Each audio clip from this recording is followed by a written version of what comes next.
Sabotage, this is Jeff. This is David. Hi, David. You're still wearing a swimsuit. I am, from last time. Oh, okay. We are playing Axiom Verge. Yay! Today's episode, now that we have our red coat, which we got last time.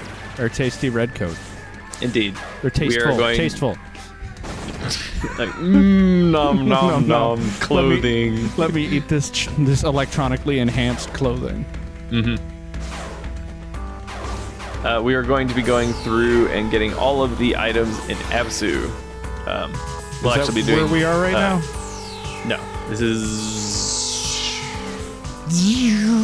Okay, good. yeah, you know that place. Are we about to use that fast travel I didn't know about? No, we're not, so that we can get the rest of the map squares. Hey, this is how I went through this room every time. Every single time. Yep. Bzz, bzz, bzz. That I hate it when it hits the ground before I You can break hit the into thing. it. Yeah. So yeah, we're just gonna walk across the ground because getting the map squares. It's important. Yes, it's important, but this is also incredibly boring. So we're just kind of. It's also possible that there could be secret glitch. worlds down here. Yeah. Like a glitch world. I like how those things stop where they're supposed to stop, Yeah. not Not just keep going down to the ground. yeah. Well, at least you have the coat to make this a little faster. Yeah, this would be the time to do it when you have the red coat. That was It is otherwise stylish. otherwise kind of This is just kind of boring. Clearing out Indy in this way. I'm glad we got to see all of this at like regular speed, and you didn't. didn't speed it up or anything. No, No. you get to watch the whole thing. You get the whole experience. Thanks. You're welcome. It's nice of you. That's great. Are we done yet? Halfway. Okay. We got a little bit more to go. All right. Well. There's the end. So, how are you? I'm doing well. Okay. Almost the end. It's not the end yet. The train is a little uneven. It's just yes, tiny bit. There's that water there that you can drown yourself in if you feel so inclined. Yeah. If you feel like it, you can totally do that. All right. You still have to get the map square on the bottom there, but I do. I'm assuming you'll get that later. Yeah, actually, I'll get that now because we'll be heading down into Absu. Ah. I actually wanted the fast travel point to come back, so we're going to go out and back in. Reload the world. So that, yes, Uaka or Oraka will appear in the right spot. Oh, sure. Hey, Trace Body. There we go. There it is. All right. Nope. You Too many. I hit down too many times. Nope. Get back up there. You can do it. All right. All right. There it is. I like how you're going faster than your shots. Yes, that is true. Man, those appendages are worthless. Yes. We'll actually be getting more of them back. So. Yay! Hey, this is Absu. We spent a little time in here, but not a lot. So now let's get the rest of the stuff. And it's way easier now. Will That also was give us really stylish. More of an opportunity to just constantly spam the ion beam. Yep. Which is the best. Yes.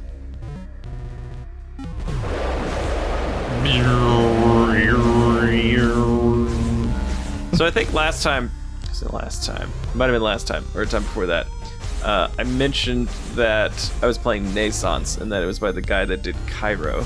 That's Yes. actually not true. It's not. They're just very similar. So, what is the guy who did Cairo up to? So the guy who did Cairo did another indie game called something like Notebook, and it was just like a story-heavy game about like a girl and her notebook and like. So it was the complete opposite of Cairo, which was a no story game, or rather no dialogue. Just kind of environmental exploration and puzzle solving and figure out what happened from there. And then on his little blog, he's like, well, that didn't make us any money, so back to doing this alone. And yeah. Aww. Like, oh. That's... Aww. He's also said that like he had like a 3-person sort of like mini company going there, and it didn't work out. Like office life was not did not agree with his constitution, I suppose. That's... So the other thing that he did was the White Chamber, which is a like anime point and click horror game, PC horror game. Okay. I was like, yeah, I remember that game. That game's all right. Never heard of it. I think he's planning on doing a remastered version of that. So maybe I'll give it a shot. He's up to. The other thing he did was like a life sim, dating sim kind of thing, or like cosplay. So like cosplay maker, where you just like play someone that likes cosplay and wants to make costumes and stuff, but also has to like have a social life and have a job and, you know, resource management and that kind of game. So he has an eclectic range of games that he has made and is interested in making. Yeah. So good for him. I really just wanted more of Cairo because that was really good. But yeah, that was the thing that I liked the most, of course. But he should do him. Yeah, exactly. So I thought that because Naissance was basically, it seemed like, oh, the guy who made Cairo just, you know, like took some extra time and is doing a similar story in a similar genre. But no. No. Naissance E or Naissance or Naissance. Wait, we got text. We got text. Oh wait, yep. Hold on. We'll get back to how that ties into Japanese manga in a second. Ophelia's plan. What could Ophelia's plan be? Well, I'm assuming that Ophelia's plan is the trace. Yeah, exactly. It's the trace plan. Yes. The plan that we are currently enacting. Mm-hmm. You are failing to... There we go. Thank you. There we go. There we go. Just blow up everything in the room instantly. So, played through Naissance. I'd recommend it. It's pretty good. It has... I guess the weakest part of it is that some of the it has some, let's say, throwback platforming puzzles. So first-person platforming puzzles are not ever really great. And this is not. It's not like Mirror's Edge or something where the entire thing is based around that kind of thing. Yeah. So there are some frustrating parts where you have to do like moving platforms, and you have to time your jumps, otherwise you just die. But then you just appear back at a checkpoint. Some of the checkpoints may be a little far away, but that's sort of a minor quibble because it's a UDK game, so Unreal Engine. Okay. And after like doing like a series of 17 jumps and then like slipping off, and then you're just like back at the beginning again. Oh. I was like, oh look, what's this tilde key do? FLY, I'm in the air. WALK, now I'm back on the ground. So, you got. By the way, you got a new weapon. I did get a new weapon. The inertial pulse. It's It's like a bunch of the weapons. It's supposed to be. It's supposed to be like the plasma beam from Super Metroid. Okay. It's not quite as cool as the plasma beam. It looks like the plasma beam. It's a little fatter. It moves slower, but it has the same properties of like piercing and hitting multiple times. Yeah, it doesn't really that doesn't really come up very often though. Sounds okay. The big thing is that right. it has two things against it. It doesn't pierce objects. It only pierces enemies. Sure. And it's not the kill verge. Yes, that would be the other thing. The other main point. But hey, so, I mean, not everything Naissance, can be the kill verge. So Naissance, the very best thing about Naissance is the atmosphere, because it is what I call the untextured cube game. Oh, okay. That's what I said. Like, oh man, if I have my new video card, I can run my untextured cube game in 1080. So it was made by I think they call themselves Limos 5 or something like that. And it's a dude that's very interested in architecture and other things like that. Architecture and like unusual game storytelling. Okay. That can easily veer into the pretentious, but the atmosphere and the music of the game is great. It is, you're just in like an endless geometric place. Like, so it's very cube-like in that way. Where it's like, what is this? Who made this? It's just cyclopean structures and like gigantic expanses of things that resemble houses and stuff. And there's staircases and there's like, but every time you go deeper, it's just more and more and more. So it's very oppressive and it's very pretty.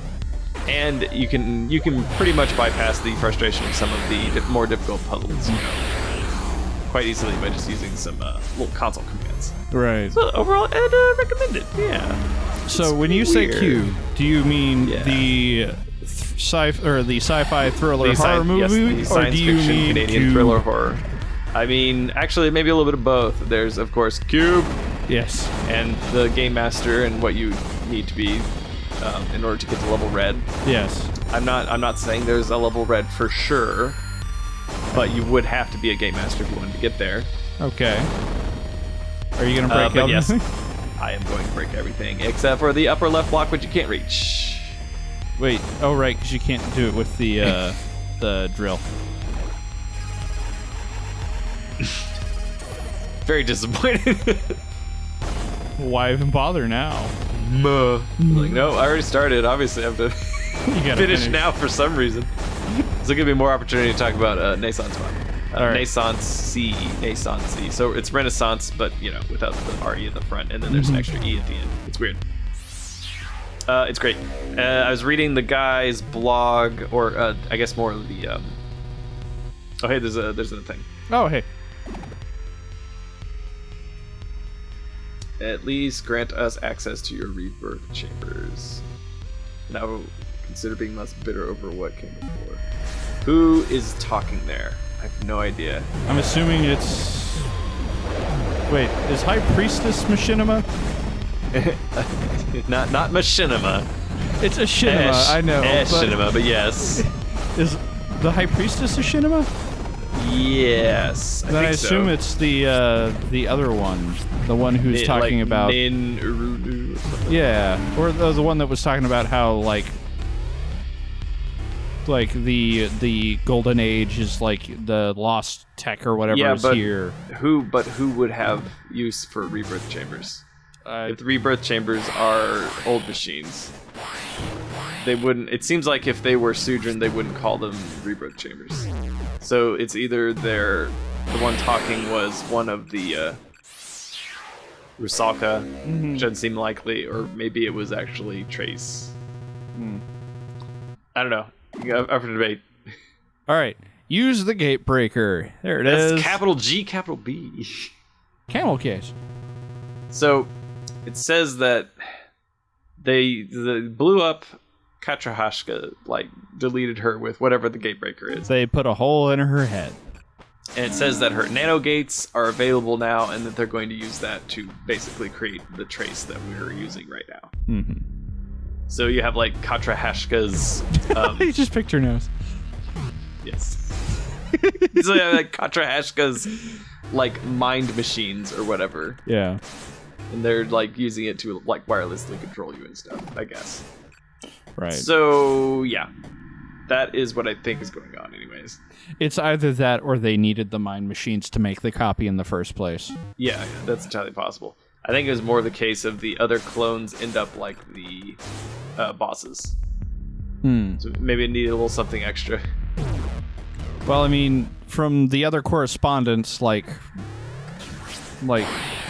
those bosses turned out the way they did because of interaction with Athetos, or maybe not because of, but that was part of it, certainly. That's a satisfying sound. At least that's how I interpreted it.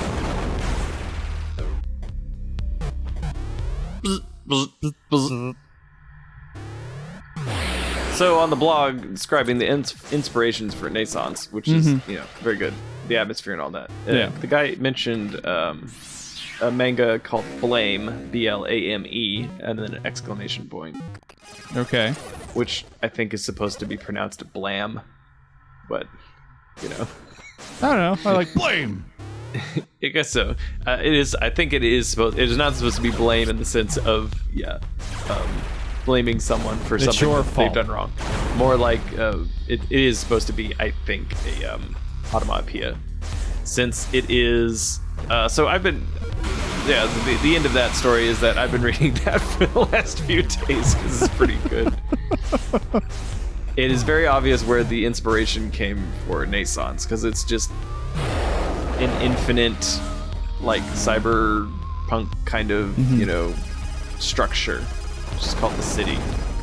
And it's just a guy as he climbs the levels, thousands and thousands of levels. It's just an endless, there's just staircases that go into buildings, that go into hallways, that go into, like, management, like, packing facilities, and then huge turbines, and then it's just, like, walkways over huge abysses, and then more, and it keeps going forever and ever in every direction, up and down. So, like, it's very atmospheric, and most of the actual story is just the drawings of the environment, and then the occasional sound effects, like, that are written on, the page. Right. There's very, very little dialogue. Oh, special thing. Got a thing? Conversation with A3. What are you doing here, Udug Hole? I don't know what that means. No, I don't know either. What does it look like? Unintelligible. Is Talal an Udug Hole? What happened? I am Athatos. Who said you are Talal?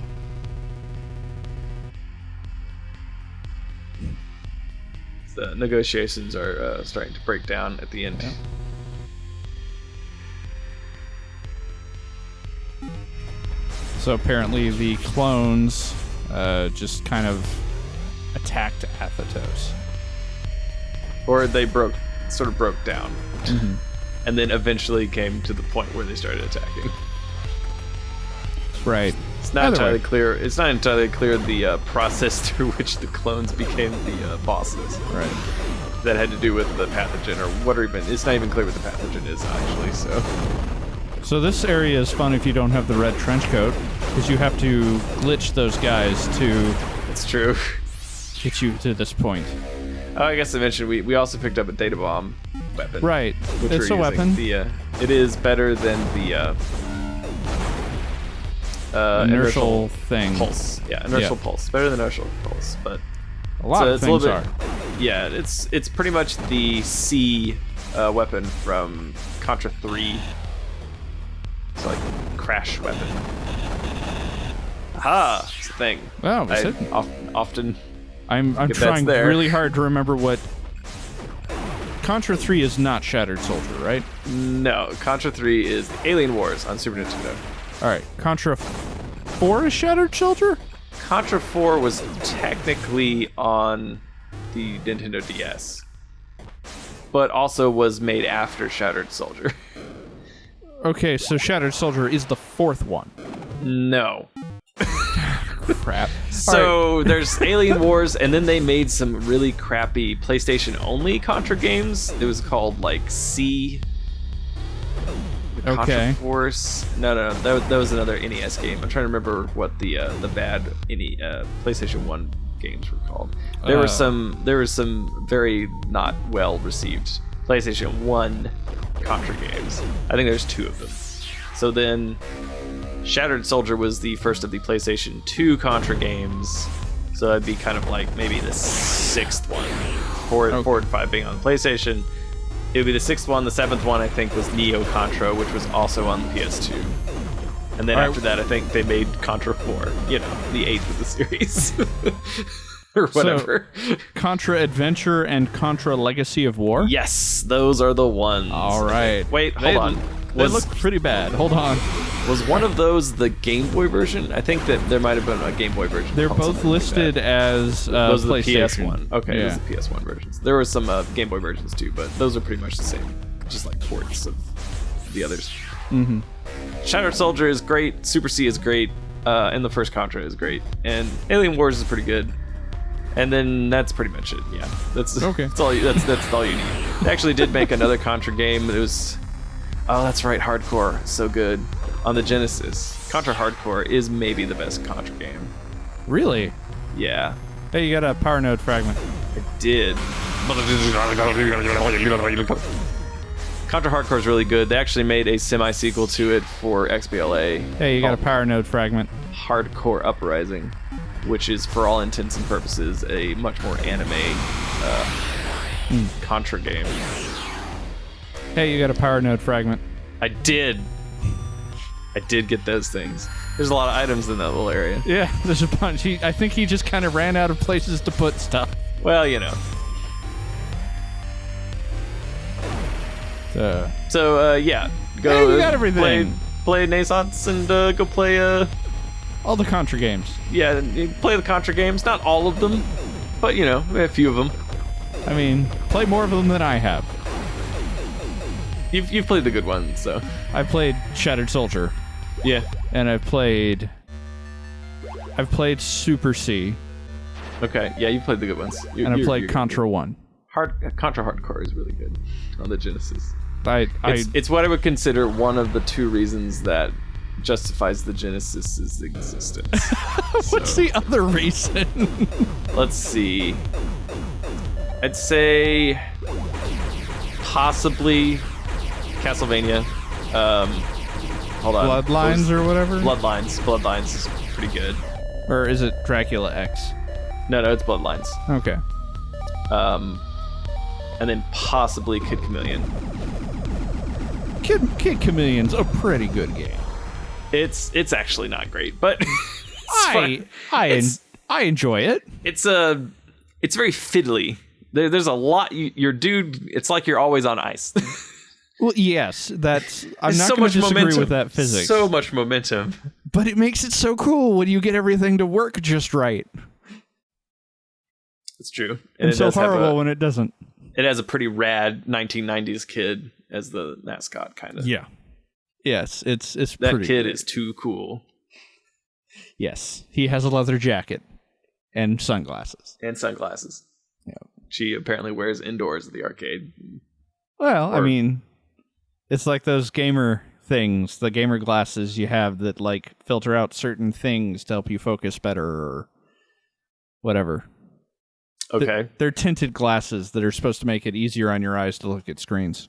Are you saying it's the anime trope of the blind swordsman, where you have covered your eyes, so now you're even more perceptive? No, I'm trying to say that Kid Chameleon is a direct prequel to Kill la Kill. So there. That would be a thing I've never watched anything of. So there's I'm sure there's someone out there in the listening audience that knows that. It's fairly popular. Oh, knows your reference? Yeah, I'm sure. I figured, yes. Like so here's what I know about Kill la Kill. It's got a really interesting looking art style, and like being naked makes you stronger. This is true. Okay. The idea of clothing as enslavement and self-confidence regardless of the clothing you're wearing being plot points. So I mean, that sounds interesting, but that also sounds like something I maybe don't want to get caught watching. Yes. Another way to put it is fan service as a integral part that moves the plot forward. Okay, that's a thing. So, I mean, it makes sense because it's from Trigger. They did Gurren Lagann, although they weren't called Trigger then. There was Gainax, but I think it was Gainax still. But anyways, it's the same. Gainax is still a thing, yeah. Yeah, same creative team, right? And Gurren Lagann, which is amazing, and everyone should watch it. Yes, obviously. Zero reservations with that recommendation. Took the concept of fighting spirit, just the willpower that powers you up so that you can beat the bad guys, which is a very popular trope, not just in anime, but very prevalent in anime, especially of the particular genre, and then turned that into an actual plot point, like explored like that as an actual physical part of the universe. That can be measured and things like that. Spirals, indeed. Uzumaki. No. Different thing. We're Well, I happy. mean, We are happy. We are happy. But it means spiral. I know, but you're referencing a horrible thing. Maybe I'm talking about Naruto. You're not. I know you're though. not. How many episodes of Naruto have you seen? There's none. Okay. It's not a number though. 0. So I've seen more Naruto than you, but less Kill la Kill. There's something wrong with my life. Don't know. Yeah, I wouldn't put Kill la Kill is pretty good, but I would not put it up on the top of recommendation, nor would it be, let's say, a good. I don't think it's good for introducing someone to the concept of anime. Please don't do that. You're not helping anyone. So, on the grand scheme of things, are you saying that Naruto is better to watch than Kill la Kill? I'd say that Naruto is definitely more accessible. But I'm asking you to judge, I'm asking you to make a judgment call. I'm asking you to tell me, is Kill la Kill better or worse than Naruto? I've never watched Naruto. That shouldn't stop you from giving me an opinion. Oh, right. This is the internet. So I have strong opinions on everything, and they are absolute extremes. There's no room for middle ground. Thank you. So yes, Kill la Kill is obviously the greatest thing ever made, and Narutard is absolute garbage crap and is offensive to my eyes. All right. And ears, and my senses. All of my senses are offended by it. It should not exist. The fact that I've even said it out loud kind of makes me retch when I remember earlier, 30 seconds ago, when I had to say it out loud. I'll probably cut out the part where I say it out loud. Thank you. Okay. Whew, for a minute there, thought I wasn't on the internet. Yeah, you were going to be reasonable, and you were going to have a balanced opinion. You weren't going to talk about things you didn't know about. Silliness. This is the internet. The internet's a place where everyone has opinions, and they are absolute extremes on everything. If you would like to give us money, you can donate to our Patreon. Oh man. Okay, I think that's a pretty good pitch. I think that is. I think if we should just insult people for liking a thing, half-heartedly, mostly sarcastically, on top of just making fun of the space that we inhabit and try to entertain people in, just mock the whole thing, even though we're a part of it. Sure. Yes, exactly. And then ask for money at the end. I feel like it completes the picture in a way. Mm-hmm. I think this is going to be the one. This is going to be the episode where the majority of our viewers actually watch the whole episode. I think this is going to be it. You're right. The data is very accurate. Yeah. Google's analytics is very accurate. There is no one listening right now. No one makes it this. The French, I think, is it the French or the Italians who make it this far? I think it was the French and maybe the Germans. The Germans. All right. Yes. Oh, I could double check. Was it the Dutch? I'm trying to think. There was a particular European community where that had 100% retention all the way to the end. All 7 of them. Yes, as if the mellifluous tones of our bantering voices were sustaining them. I think it was Dutch. Now that I think about it. I mean, you are looking it up right now. I am looking up. Let's see. Let's, as an example, pick a video that was, I don't know, part 9 of this very series. Yes. As an example. Let's see. Average view. Need average view, probably. Yeah, I think it was average view, and then you could break it out by country. I'm just staring at a waveform grow right now, so... So let's see, average view duration. Average percentage views. Okay, yeah. So okay. I can see there is a noticeable dip in this particular video around the 26 minute and 15 second mark. Which is, I think, when the video ended. Approximately, at 27 minutes, so 45, 50 seconds later is when the title card comes up and we start our meaningless banter, which goes all the way until minute 44, almost 45. So yeah, maybe people don't listen because we add 15 to 20 minutes onto the video. Maybe not, but yes, the Netherlands. They're the totally, Netherlands. That's the what Netherlands are Dutch brothers across the sea. They're totally into what's happening right now. Although at this point, referencing them kind of gives it an Ouroborean quality. Is that an adjective form? Eurobrosian, I think. Eurobrosian? Ouroborean. I think it's Eurobrosian. I think in Lexicon Valley they used Eurobrosian. Yeah, Eurobrosian. I was trying to remember that. Eurobrosian? I had similar feelings to Mike Volo. I was like, yes, I want that word in my my personal lexicon. The one I really want in my lexicon, I just have not had an opportunity to use, is kerdoodlement. Kerdoodlement. Okay, that's fun to say. Yes. It's well, a thingamajig. This is the end of our verbal lagniappe, if you will.